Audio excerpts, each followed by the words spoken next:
top side. So Mm. good luck, Yuhi. Good luck, Proud. Yeah, you kind of picked this lane. This is what you chose for yourself coming into this one, and those piercing arrows are not going to relent. As you can see, already kind of warding up the river. I kind of feel as if in this situation, Crest was almost expecting wants to now be on that bot side with that ward placement right there. Little do they know in this situation. No, that jungler's actually on the opposite side of the map, so they have more rain in that mid lane than they expect. Nice trade, actually going to Garyaru. Neahun has to be a little bit careful here. LeBlanc still can pop you even at early levels, as Ray Farkey also has his wave pushing straight into Nap. Yeah, it's all the way into that, but there's not the gank from Once there. If Once had actually pathed more effectively, if he had instead not gone for the golems afterwards, if he immediately had run from his red buff all the way around underneath the Herald pit, underground, come up, he would have probably been able to crash that wave at the same time and maybe even ganked Nap, missing that like 2.5 waves that would have stacked up. It could have actually changed the fundamental like early game principle. And Gwen struggles early game with clearing. She's good at clearing it. Oh, delayed, and now he's actually just recalling. I wonder if actually potentially there was a trick there with better pathing. Yeah, I actually have to agree with you. There probably was one in that situation. And Nap, to their credit, has actually done a great job in sort of freezing that lane exactly where it is by not letting that wave crash. It does mean that Once has actually zero opportunity to go for the tower dive, which is why they had to reset. Which is going to be a little bit frustrating for Once, I am sure. It's going to probably even be more frustrating for that bot lane with Yuhi and Proud now thinking, great, we kind of lost our lane priority. And for what at this stage? Yes, Once is making their way down below now, but it's going to be a bit too little too late as Milan and Alchemy has already opted to reset. Yeah, and now it's just rinse and repeat, and now Burning Core are actually technically behind on this, and the AI does also agree with us. We were the biggest of brains, and it also agrees that we should continue being the smartest. Formal Crest Gaming Act are slight favorites to win this one. I appreciate you dragging me along with that. Honestly, I was just riding your coattails throughout that, putting blind trust, but it's good to know that that trust and faith is rewarded at the end of the day. Teleport being used by Nap to get back up to the top lane, which should be matched with a Ray Farkey reset as soon as the wave starts to crash, is being done just that. And for an early game that had potential to possibly, lead to an aggressive Burning Core side, they are playing a relatively conservative game because of that early pathing from Once. And although, with that first dragon, they are the first team to start warding up and getting vision around the pit.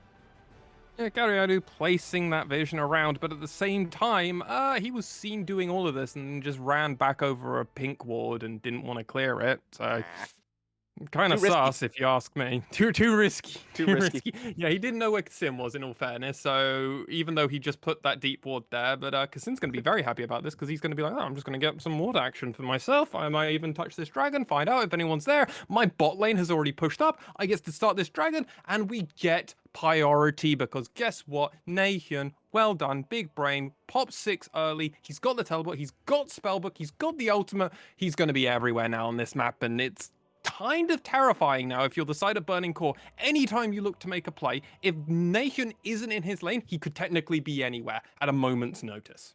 Yeah, and he might be required to head up top right now because Once kind of stalking Nap in that bush up above. Ray Farkey is probably going to want to get at least a bit of poke to sort of spring the trap in this situation, as we kind of wait to see if Once is going to go for it. Crescent Blade does not connect, and that was a lot of time spent, and Once is not going to find anything as a result. So as it stands currently, these two teams still, no one has really been able to get a huge advantage out of this. Crest Gaming Act have been able to secure the dragon, and honestly, the fact is, I really love the highlight that you've done on Nap so far, because the ability to farm as effectively as he has been doing in a bad matchup versus Ray Farkey as well is kind of insane, and I wonder if he's one of the better Gwens, maybe the best Gwen, in at least top laner wise, because he's just farming so effectively. He's not losing this, and then we see countless times that he just will able to find a snowballing opportunity, and he'll have like 2 or 3 kills in a team fight, and you're like, oh god, Nap's actually fully engaged, turned on, and you just can't kill him because you keep attacking him when the mist is hit. It's frustrating to watch these LJL players attack a Gwen when she's in mist form. Yeah, I do agree with that, and I also agree with Nap, in this standout performance, especially against a Jace in particular, because Jace is that type of champion, where they need to have a lead to have that lead. Going even is kind of like a lost lane. So even though you can look at this and go like, oh, well, they're still quite close. This is actually a pretty significant advantage for Nap right now moving forward. And as you mentioned, that losing lane matchup. So this is a strong sign for Crest. Granted, this could have been risky had Casson not been in position. I'm hoping Ray Farkey has the wherewithal to know, hold up, there's probably a jungler looming about. That is why this wave is here and won't do anything too rash. Although with Once as well as Prouds, as well as Gariaru actually all roaming towards that top side, it really seems as if Burning Core was expecting Crest to try and pull a trap up there. They're not really going to do anything, but it's all about that Herald priority in the LJL, and that could be the end goal for the Burning Core. And what's so great is Milan pushed out that lane, now roaming up and just going, hey, I'm just going to sit in mid lane. Probably not even going to bother actually moving to this Rift Herald if he doesn't have to. He will just now take over the farm from Nahyun, who is actually moving up. And this is what the team of Crest Gaming Act are looking to do. Galliardo's like, I'm going to try and... Okay, well, which I didn't see that. That was just kind of what has been seen cannot be unseen. There are no chains of corruption for this fight, but there are Crescent Blades and a very low health Rift Herald. Alchemy tries to engage with the Dredge line, but can't chase over the wall. It matters not, though. The eye is secured by Casson, and Crest get their second neutral objective. So the only benefit you can see coming out of this from the side of Burning Core is if Yuhi is able to at least get a turret plate. Because at this moment in time, no, he's not actually going to be able to get a turret plate. There's... maybe if he can get a turret plate, it's worth for Crest for Burning Core, but outside of that scenario, it's not worth. Oh, it's gonna be tight. It's gonna be tight. Get the cannon. No, that was close. It barely goes over to you. He just in time for Proud to arrive as well. I wonder if having those chains of corruption would have stopped that tower plate. Probably not, but something we can ponder now. Well, and at least Milan was able to get back to the lane rather effectively, was able to at least pick up the experience, even if they do miss the cannon. That's... Yeah, well, we've seen the... That hurt. What hurts more, the chain of corruption being shot to no man's land or missing the cannon? I need to ask cannon. Because these are... Yeah. No hesitation. Easiest decision of my life. Which hurts more? Missing an ult? That sucks, buddy, but I'm not putting myself in danger. Missing a cannon? That's actually a sin. I'm pretty sure in some Korean boot camps, when you're trying to become the next pro player, they will basically deny you entry if you miss a cannon. Like, it's just a way of, you have to be perfect or you can't play. This is why I have retreated to the jungle and will never leave. Too much pressure. Smart man. Smart man.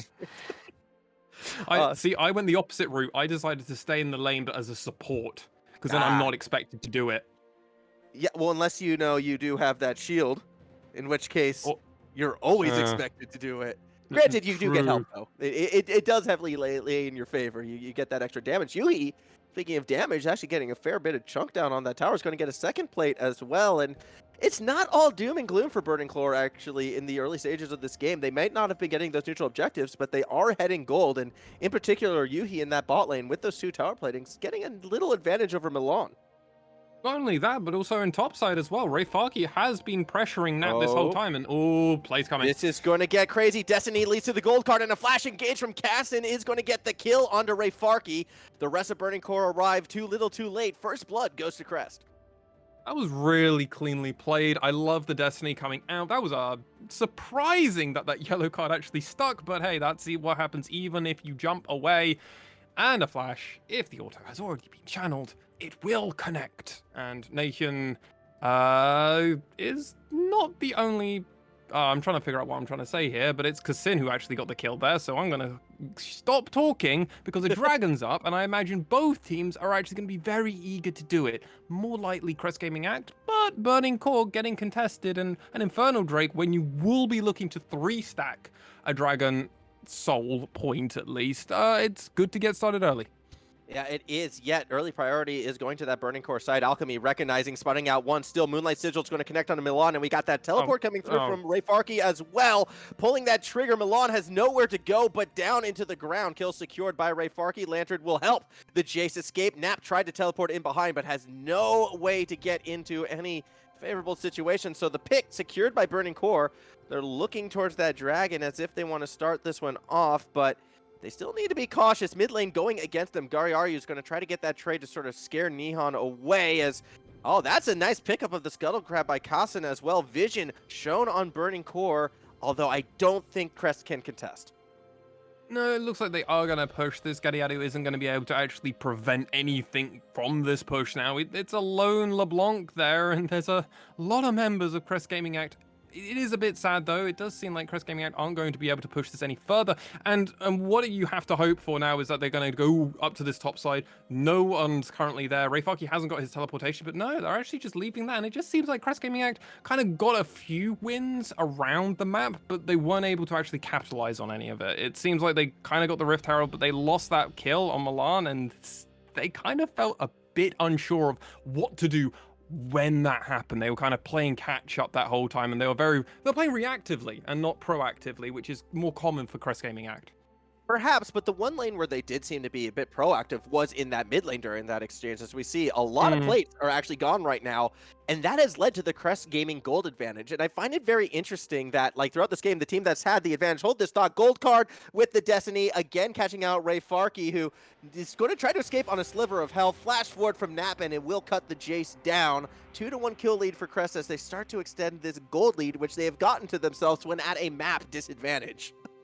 Yeah, absolutely. Nathan also had to use his flash, but guess what? Spellbook, you don't care when you're doing it. Gale Force has just come out, and now Nathan actually now does something on a Twisted Fate. That's kind of wild that he got 2 assists before actually doing and getting the item spike, but Gale Force completely changes how you see this champion, because when you have the gold card into the Gale Force, you have so much CC chaining potential, which allows Kassin to come in, which allows Nap to come in. Hey, it allows Milan to land a perfect Q that's never going to miss and probably take 1/3 of someone's health down. It enforces so much more as these mythic items come in. Currently, for the side of Crest Gaming Act, with that minor gold lead that you've already mentioned, Burning Core should be getting it sooner rather than later, at least. Yeah, you would hope so at this stage of the game for sure. Still quite close in this back and forth as we take a look at that tower blading gold. Again, Nihon in the mid lane, taking it to a LeBlanc, which is a little bit surprising, but the other lanes kind of going a bit more as expected when you sort of looked at how that priority for Burning Core, they really wanted that Aphelios Thresh, and they did make it work during that laning phase. However, will they be able to turn that into a second Herald, those small gold advantages? It doesn't look as if Crest is going to be willing to contest this one. And that kind of makes sense. Second Herald is always kind of the Herald that everyone cares far less about. It doesn't get you that turret plate. It's not almost a guaranteed, like, 160, well, it's actually always 2 plates, so what, like 340 gold almost guaranteed coming through. You're not getting any of that extra gold. It kind of feels a bit more sad. So Crest came out to, like, so you guys can have first Herald in us, the experience from not being there for your waves. Just so much of this was just such a disconnect, and the multiple members of Burning Core going for it just makes it even worse. More was lost. Yeah, it wasn't the greatest trade in the world, although they are going to look to return the favor in mid lane, which arguably is going to be a bit more of an important tower at the end of the day. A little bit surprised that Crest wasn't able to react in time. They took a little too long taking that bot tower, so by the time Milan and Alchemy do get back to the mid lane, the damage has been done. So blow for blow, continuing to be a recurring trend so far in this matchup right now, yet it is Crest hitting that little bit harder each time, it feels like. It does seem like that way. They always kind of have a slight edge. Though mid turret being pretty open, we're on an ocean rift. It's pretty big that Crest Gaming Act are behind currently on those mid turrets, because that is the turret that really opens up the map. That's the turret that you really want to get down, and then you can start going, okay, we're gonna set up for this ocean dragon, get the control, scale up. And if either of these two teams really have a better comp with an ocean drake, it's Crest Gaming Act. They're gonna be looking for this. Where if you're on the side of Burning Cure, you're just like, I need to prevent them from getting the dragons. If we have to take the dragons, that's fine. But ocean dragon is not the necessary win con that it is the same for Crest Gaming Act. Nation, Kassin, Nap, and Alchemy are all on champions which love being on an ocean rift. They just want to play an extended team fight. They know they can heal up. They know they're going to be building more off tank. This is just what these champions do. Whereas on the side of Burning Core, Ray Farkey's happy with the mana, I guess, on Jace. Once is actually happy both sides. Don't get me wrong. Diana's love it. Gadiadu, I mean, he's just looking to chunk people or get chunked. Like, that's kind of how that works. Proud and Once are the only benefactors of an Ocean Rift, hugely on the side of Burning Core. Burning Core would much prefer Infernal Drake.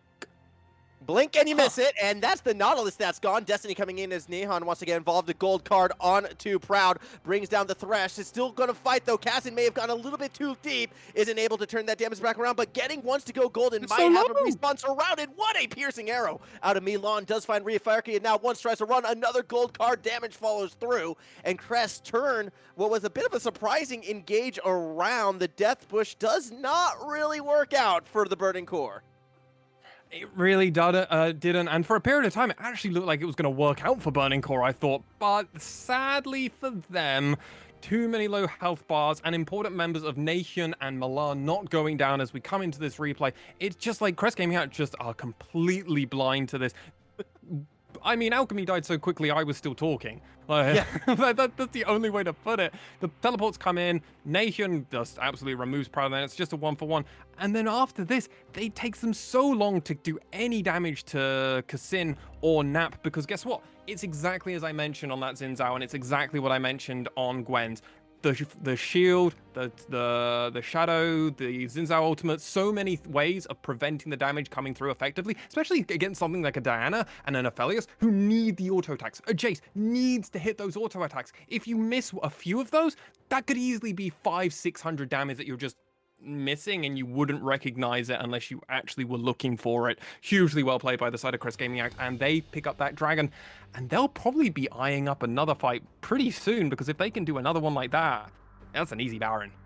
It's a little bit surprising to me, actually, to see how successful Crest was in that play, though, because on paper, that was exactly what Burning Core was looking for. You were talking about, you know, what does Burning Core really get from the Ocean Soul? And I didn't have a chance to respond, but my answer would have been the ability to know where your opponents are going and being able to find picks with the composition they have put together. They're not going to be looking for the dragons as much as they're going to be looking for kills. And that situation nearly played out right in front of us, but they blow everything on the Nautilus. They got that pick, and then they felt confident and stuck around. They actually could have kind of walked away from that as the winners, but they continue to try to force that issue, and that's where things kind of went pear-shaped for them. And it's not a good sign when you can get that pick, force the 5v4 sort of fight that you want, and still come out lesser at the end result. It tells me that, again, they're going to have to be selective, and now things are going to be so much more difficult for them to find that right fight, because getting into that enemy jungle becomes that much harder with the pressure now being established in the mid lane. Getting that vision around the Dragon Pit where you know Crest is going is going to be that much more difficult, and for Burning Core to find these correct moments, they're going to have to really use those big old noggins that they have if they're going to find success at this game. Yeah, and also losing that mid turret after all of that exchange, another objective on the map. And that was what Burning Core actually had good in their favor on the map control. They actually were able to be like, well, no, we don't have to care. We have turret advantage. We know we can just push a lane in, and you guys will have to react to this. That's what Crest Gaming Out were doing. They were walking in after that, and then it still goes pear-shaped. Just, if Burning Core can't win a fight like that on their terms, it really makes it hard for you to think that they're going to win it on any other term, doesn't it? Exactly. Like, that was such a disheartening fight for Burning Core, sort of any way you look at it. They had that early advantage that they needed. The setup was there. They executed the first part, and then it's kind of like that, maybe, you know, like step 1, take mid tower. Step 2, establish vision. Step 3, you know, get pick, question mark, question mark, question mark. Profit. But the profit wasn't there. It really wasn't, and Gadiadu is spending so much time on the spot lane, and he's asking for once to come down here to try and find a pick, and Nathan's just like, guys, I'm pretty sure they're down here, they're playing really aggressive, I'm just gonna play really far back. They have no vision control, so what do? They're like, okay guys, I think I know what the play is, just all go top side, do the opposite of what they're doing on this side of the map, I won't die and we have control. And guess what? As always, because there's a twisted fate on this game, anytime that Crest Gaming Act feel particularly insecure about their position on where their opponents are, Destiny. Just pop the Destiny, find out where they're at, and you have perfect vision. The fact that Burning Core did that play with Destiny being up, the fact that Destiny was popped late into the fight, and the fact that Burning Core still didn't win it, really paints a sad picture, because a lot of eggs in my eyes are going to be placed onto the side of Burning Core now, looking, going, we need to scale, because we have no other option for this. Yuhi needs to get huge. Riafarki, we've seen it before in losing situations, become an absolute monster on Jaces in very similar situations where he's like, man, I farmed kind of effectively, I couldn't pressure them, so when it came into it, I was hopeful that we were able to find some form of avenue in, and just doing huge hues coming out of Absolute from the Field of Dusk, and you just can't see these the Jace cues coming out. Hopefully Rayfarki can start doing that again, but it's looking a little dire depending if this is going to be a trend for Burning Core. You know what this game has become? It's turning What? into Rise of the Skywalker. The more you think about it, the Oh, worse you no. realize it actually is for Burning Core right now. On surface, things kind of look okay, but then when you dig under the surface, it's not a great sign across the board. That said, though, they're still going to keep fighting. A nice little pick from Gariharu, as you can see. Yuhi still has that Moonlight Sigil available. That could be a sign that Burning Core is going to look for the fight. That's a lot of damage onto Milan, and all of a sudden it is Crest starting to run away. Alchemy using the dredge line back to the tower, and that's that front line CC gone. Still, though, Burning Core isn't able to find too much more. Again, a nice chunk of damage onto Cassin, and now we're starting to see that Rayfarki you were talking about before, yet it's coming at a cost. Waves crashing up in that top side. Yeah, and this is just more experience getting lost on the side. At the moment, bot side is currently pushing into the side of Crest Gaming Act, so they're like, hey, that's fine for us. We know that we can go and pick up that wave after this fight. Ocean Drake's about to come up, and Burning Core, they have secured the early vision, but Crest Gaming Act, they've played this exact fight before, blind as a bat, and they were more than happy to take it.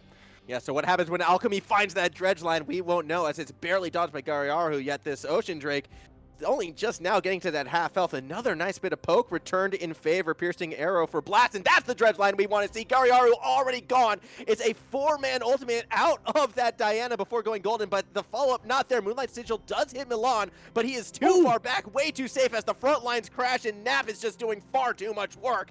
On the retreat is Proud along with Yuhi, but they have to give up the dragon as Crest get their second of the game, or was that the third? Sorry, their third dragon of the game.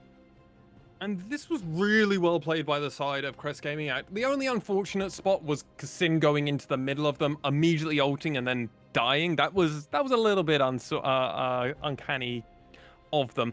But outside of that, it was really well played, front to back. You can just see the side. They know no one's coming around the side. That's why Nathan's just like, well, I can just pop this gold card coming through into the dredge line, into the combo, just getting out to do absolutely nothing. You can see now Kassin is kind of playing this front line. He's ulting here, and right, they delete him. That looks great for the side of Burning Core. They're like, hey, we can do something. No, once has already been taken down, and now it's just a front to back thing. You don't beat a Gwen who's gotten to 2 items at this point in time, and you don't beat Nap's Gwen. And that is the statement of this game from Crest Gaming Act. They know exactly what they're doing, and look at that damage. So much from the side of Burning Core, and yet Crest Gaming Act always just seem on top.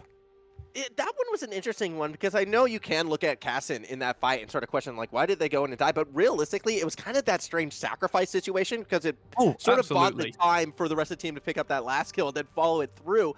And I kind of feel like with the comp Burning Core has, even in that perfect fight situation for Crest, there is too much damage on Burning Core and too much die. If they pick someone to everyone simultaneously burst down, they're going to go down. So why not have it be that frontline jungle, especially with the dragon kind of already looking to go your way? So I don't think we're going to see any clean 5-0 aces throughout this one, but if you can go, 4 for 1 or 5 for 1 or even 3 for 1, I think Crest is going to be happy every with that. single time, right? Absolutely. And I love that selfless style of play right now, and I like how Crest is, continuing to sort of build these leads. I don't want to be too much of a negative Nancy here, but it's just really hard to find a good situation for Burning Core in this game at this stage. Well, I think Burning Core, that one thing still at least in their ballpark is they're only about 2k down. They're not super far when it comes to the gold situation. So item-wise, they're not going to be super far from their compatriots. Now, they are going to be a little bit, and they might hit these item spikes rather awkwardly. And if you have a look down at Nathan, he's got a death note, and he's got 13 names already in it. So it might become particularly scary, because that item is, it's hitting like... Well, it's hitting like a truck at this point now. It's doing something far beyond the item level should be doing for the amount of it costs. And Nation is a very scary man on this Twisted Fate, and it's only 26 minutes in. And oh god, more writing is on the wall for the side of Crest Gaming Act, because when you start adding all the dragons, when you add that Death Note, when you add the fact that they're further along their item builds than their opponents, and so many other things, it looks a little dire, and they're prepping for this Baron. That said, Gariharu is going to try and scare them away. Alchemy takes a good chunk of damage, and it's why you've always got to be cautious about what Burning Core can do if you are found out of position. However, confidence and momentum should be on this Crest Gaming side. As you can see, they just get the vision around Baron for now. They're not going to attempt anything crazy yet, and I do believe that is the right call, because even though that fight earlier in the game where Burning Core engaged on Crest did go Crest's way, that engagement also did happen onto Alchemy and this Nautilus. I feel like if Burning Core can select their target knowing that, hey, Milan or hey, Nahyun is currently at this Baron and we have that access to him, Burning Core can still win some of these team fights if they can get one of the priorities down. Crest has just done a very good job in keeping their priorities safe. The other way that I can see this kind of working out for the side of Burning Core is if we get Proud to get some absolutely nutty Thresh hooks, right? Like always, everybody knows a hook that no one expects to happen on a very important carry can change the dynamic of those fights. And maybe that's another way in, but that's kind of hoping that Proud one can get into those positions, which honestly, what credit's due, Crest Gaming Act haven't been giving. They've been playing front to back. Nap, Kassin, and Alchemy are always in front of Nahyun and Milan. That's just how they've played all of these fights. And look at this placement currently at the moment. Milan is just following Alchemy, and Alchemy is getting followed by Kassin, and it's all just a happy hold hands party, because guess what? There's strength and there's safety in numbers. And it's one of the strengths of the Varus pick as a whole, because when it comes to, AD carries who can't stay behind and play it safe, Varus, one of the best at it, comparing that to the likes of what could have been a Kai'Sa or something along the line. So Crest, just playing to their team comp strengths in a way that is, I think, akin to their play style. And this is a very good sign for them. This is a team, we're questioning, are they going to be able to establish themselves? What sort of play style can this younger team have? And if they can develop and be a very strong front-to-back team, they can find more and more success in this league as time progresses. Now, they're looking to go for that Dragon Soul. The question is, how fast can they bring it down? That bot tower is going to fall as well. And it just doesn't look like Burning Core has any answer to any of this. There is the Destiny just to sort of spot this team out. I think Crest was a little bit confused, like, how come we're not being challenged anywhere? And well, the answer is Burning Core just don't feel confident, so Crest is going to take the fight to them. Immediately, the damage just piles onto Once, who is already gone, and why not continue? Ray Farkey going to be that next target. Gold card does connect on to the Jace. He will fall, but on that tail side, Nap does go down, and that's a nice shutdown going to Gariaru.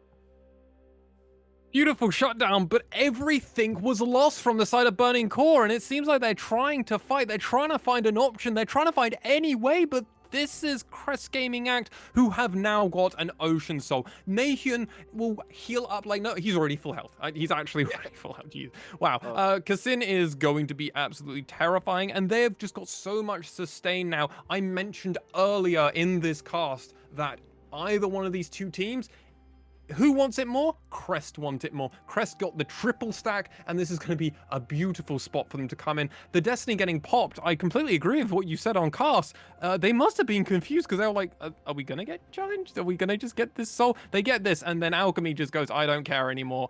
Absolutely amazing flash over dredge line into the hook and everything else, and now they're just playing follow-up. Now Nap does go a little bit deep, but part of that deepness is he got hooked, and that was kind of what I mentioned earlier with the Proud and the hooks. If they land it on a priority target, there is a way to just delete someone, because hey, that's just CC stunning controlling. You can't do anything about that without a cleanse, obviously, which only Yuhi has, and I guess Nahyun could with a spell, but hey, ultimately Crest Gaming Act came out on top.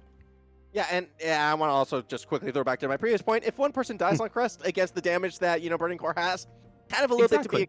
So, it's a trade well worth taking, and unfortunately for Burning Core, they gave up so much in that play just by not finding the opening that they needed. Their one chance in this game was to be that proactive team in terms of vision, to find those picks, to set up Proud for those death sentences, to live up to the name, and they just haven't been there. And now, looking for the flanks, it's actually the Crest Gaming side. They're set up, they're trying to find a fight in a 4v5, while Nap is just continuing to push, well, what is down below, but kind of feels up top how far forward they now are. They have that teleport available. And again, there's just slow reactions coming from Burning Core. They're giving up so much for not really anything. Yeah, again, Destiny is used just to be like, hey, Nap, there might be some people around you. Oh, wait, no, they're all still on the top side? Okay, then just keep pushing.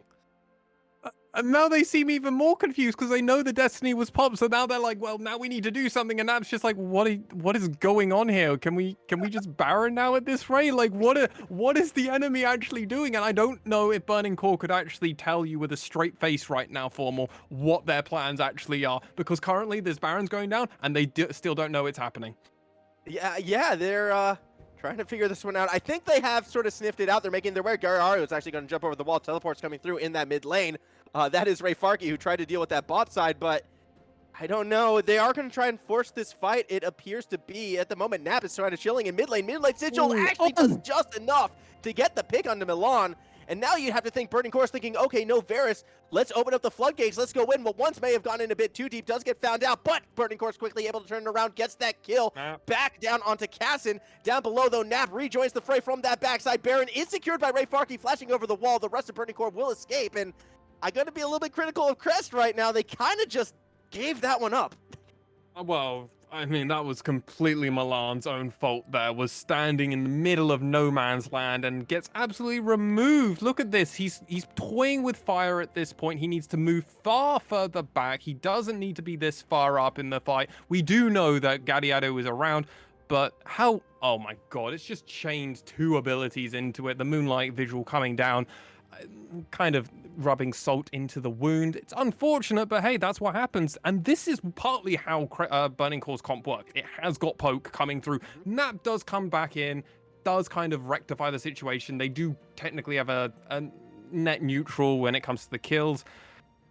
But sadly, they lose the Baron. They leashed it over, and now they're going to have to play the awkward kind of run this Baron out and just get Elder, hopefully. And it's going to be a bit difficult to try and get that Elder when, in theory, Burning Core shouldn't die. They should just push the lanes and kind of keep things in a normal spot.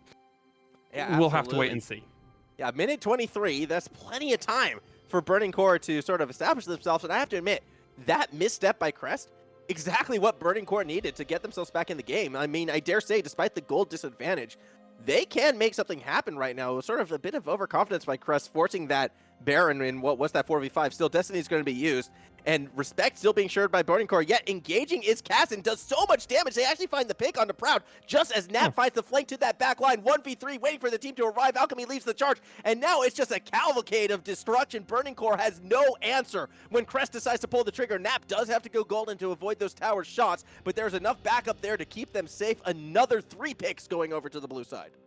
Yeah, and Kasim was taken solo, and then Xin Zhao does 3 auto attacks, Ocean Soul, and everything else, and now the side of Crest Gaming can just keep pushing. It's the Ocean Soul. They can just keep going, even with the poke that Ray Farkey is putting out, and that is some huge damage. It just doesn't matter, because Ocean Soul, they can just heal it back straight back up. They're going to be pushing, getting this inhibitor, and then probably try and take more. Do you think they can actually stop this Formal? 15 seconds left on Gariaru, and that's the next damage dealer. Alchemy willing to go all in to find Ray Farkey, but it's the snipe from behind. Yuhi with the Moonlight Sigil actually gets the kill onto Cassin. Piercing Arrow does a lot of damage back to Yuhi, though. Health bar's a bit too low. Crest don't want to risk it, not with an Elder Drake. Now on the Rift, they do the smart thing and back away for now. That middle inhibitor adding even more pressure to the Burning Core side. Nation and Nap are still full health. Like, every time you just look at it, it's like, oh yeah, Ocean Drake just came in and did its job. Oh yeah. Yes, of course, of course, of course. And now Nation already has his ultimate backup. He knows he's got this destiny. And at any point, like, oh, they're doing the opposite. Oh, they're looking for it, and that is a great chance of corruption. Follow-up damage is not enough for the kill before the Lantern makes the save, but that's not the target. Yuhi is the target who was left all alone. Nap coming in for the flank is going to help cut that down. Milan gets credit for the kills. The depth charge comes barreling on in. All the damage being piled onto once for a second time. This time, Gariaru tries to find that flanking damage, but gets caught out by Nahun. It's Nap who gets the credit for that kill, and with those 2 picks, with the mid laner and the bot laner gone, it is a relatively free Elder Drake going to Crest. Absolutely, and Once is so low as well. He's got about 1,000 health. There's just no way he can go in and do absolutely anything to the side of Crest Gaming. There's no hope at all that he would be able to get anywhere near this Elder Drake to even attempt to try and do a steal. And if you're a Burning Core fan, I think this is the point where you just kind of start praying to whichever god you worship and hope that they can find a way in for this one, because it's looking pretty rough. a huge amount of damage was just done onto Proud immediately, and the fact that Nap was able to get onto Yuhi at the beginning of this fight is just not how any of this should have gone. Now, they're not able to follow up. Oh, this is not the same replay I was expecting to see. I was expecting to see the one we just had, but Blast from the Past, even blasting further into the past, I guess, in replays sometimes. I guess it's a little bit concerning, though, when you look at both of those fights and see how similarly they started. That's a concerning sign in and of itself for Burning Core right now. I mean, Crest, you're thinking, yeah, if it ain't broke, don't fix it. Let's find these picks again and again.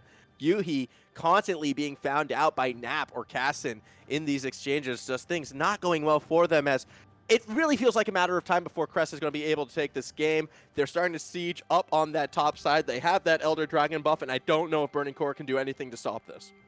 And I love what they're currently doing with this. Nation is just making sure he's pushing the mid lane. He's escorting these the super minions in. Why? Because he's got Destiny. At any moment, if any point, he can come along and do that. The reason he's not pushing bot is because he wouldn't be able to get over to his team with Destiny. Now he's popping the Destiny. He's going to come in. He's going to help the team, and they're just going to try and end this.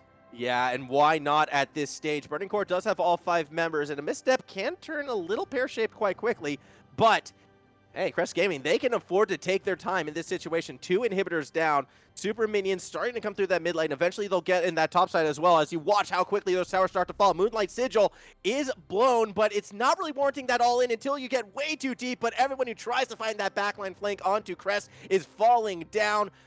Oh, really, it was only Gary Haru. And the result, though, is still the same. Crest Gaming win in a very comfortable fashion when it's all said and done. They will advance to, I believe now, what was that one be? The 4-3 record for them? It would be indeed, and that is a very strong record for Crest Gaming to feel about all of this, because that was a convincing game when they actually got to do the team fights, and the fact that Burning Core initiated on them, and they won, was pretty good for them. But Formal, we'll take a quick moment here, we'll go over to a short little break, and we'll be back with a full analysis after that break. Break time.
So hold our heads up high and beat the drum to what we love. Risk the fall, oh, we have felt it all come crashing down from far above. Stars are rising, countless worlds colliding. Only one will take it all. Can we bring to fall the giants? Can we make the final call? We are the ones to ignite the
we bring to fall the giants?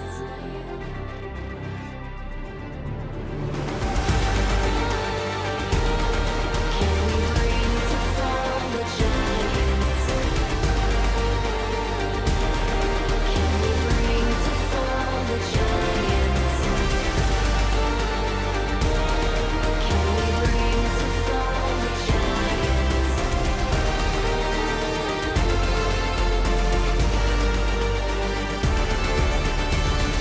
We are the ones to ignite the darkened skies, the champions of the world that we defy.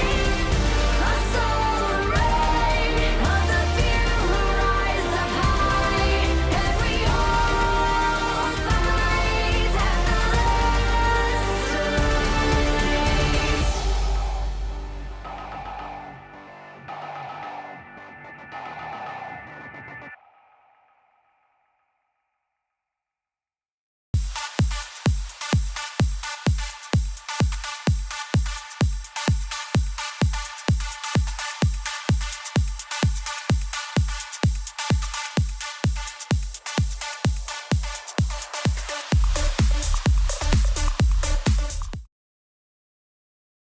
Welcome back, everybody. Mars One, formal casting over on the other. No, I did it the wrong way. Just point Errors are down. confusing.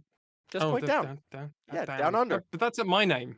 That's at my name. Oh, yeah, but it's Oh, metaphorically pointing down under. See, I have to Anyway. point up. we Crest Gaming Act, Burning Core. Well, this was an opposite end of how their week 1 game went, wasn't it, Formal? This was like polar opposite. Nation actually fully mind gamed Gadiadu and got a better KDA at the end of that. It's just how it goes, I guess. What do you think of that match that we just witnessed? I mean, you're saying, Nahan sort of mind gamed Gariaru. I kind of feel like Burning Core mind gamed Crest and at the same time mind gamed themselves with a lot of the sort of the indecision and the lack of playing League of Legends at time. I don't know. That game to me felt like it was won in the first 15, 16 minutes when that fight happened around the Dragon Pit. Burning Core Yeah. blow everything on Alchemy, don't get the kill on Alchemy, but then continue to hang around and sort of just wait to see what might happen, not expecting Crest to keep fighting. And after they kind of gave up what at the time was looking like a very heavy Burning Core advantage, they just were never able to play decisively or make correct decisions to get themselves back into the game. Yeah, and multiple team fights just showed that. I love that you went back to that first big team fight, which Burning Core set up. They had that full vision control. We saw that there was absolute full fog of war there. And Alchemy just face plants into it. They still get at least the dredge line, I think. They don't even get the passive stun.